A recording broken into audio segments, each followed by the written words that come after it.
Hello children,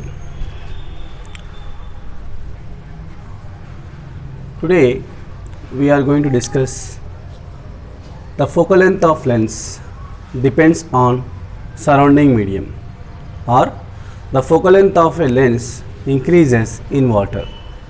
On other hand, the focal length of lens in water is greater than the focal length of lens in air. Let us take a convex lens and try to find its focal length in air. So we need a lens, convex lens, holder and a stone. Now using holder,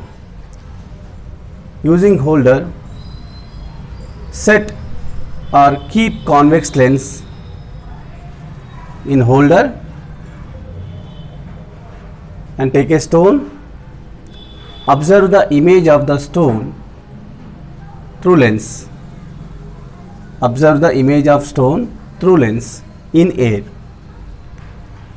We can see the image of stone through lens in air up to a certain distance, say less than or equals to 20 centimeter. We can see the stone image through lens in air up to a certain distance, say less than or equals to 20 centimeter. If we increase the length,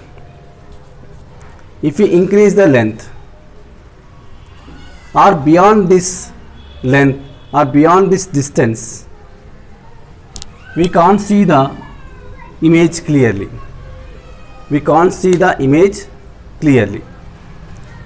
This maximum distance between stone and lens is called focal length of lens in air. It's about 20 centimeters. Let us do the same activity in case of water. Take a cylindrical vessel, pour water.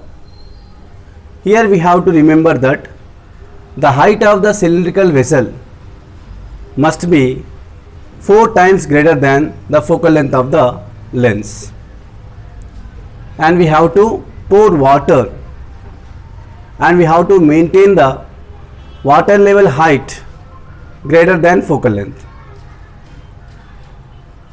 Now observe the stone image through lens in water. Up to a certain distance, you can able to see the image of the stone through lens in water. Say that lens less than or equals to 35 centimeters. Say that length or say the distance less than or equals to 35 centimeters. Now increase the distance or length between the stone and lens in water, or beyond 35 centimeters,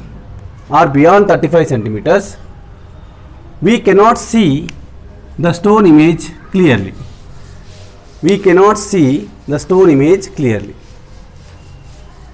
So this is the maximum distance. This is the maximum distance between the stone and lens. We can able to see the image of the stone. This is the maximum distance between stone and image, that we can able to see the image of the stone. And this maximum distance is called focal length of lens in water, that is 35 centimeters. So here 25 centimeters up to 20 centimeters we can see the image of the stone. Beyond 20 centimeters we can't see the image of the stone in air. So 20 centimeter indicate the focal length of the lens in air. Here up to 35 centimeters we can able to see the image of stone through lens in water. Beyond 35 centimeters we can't see the image of the stone through lens in water. So this 35 centimeter is said to be focal length of convex lens in water. So what do you notice? The focal length of convex lens in water increases. The focal length of convex lens in water increases. Finally, the focal length of a lens depends on surrounding medium. If we change the medium from air to water, the focal length also changes. So the focal length of lens depends on surrounding medium, as well as the focal length of lens in water increases in water. The focal length of lens in water increases, and that means the focal length of water is greater than the focal length of air. Thank you.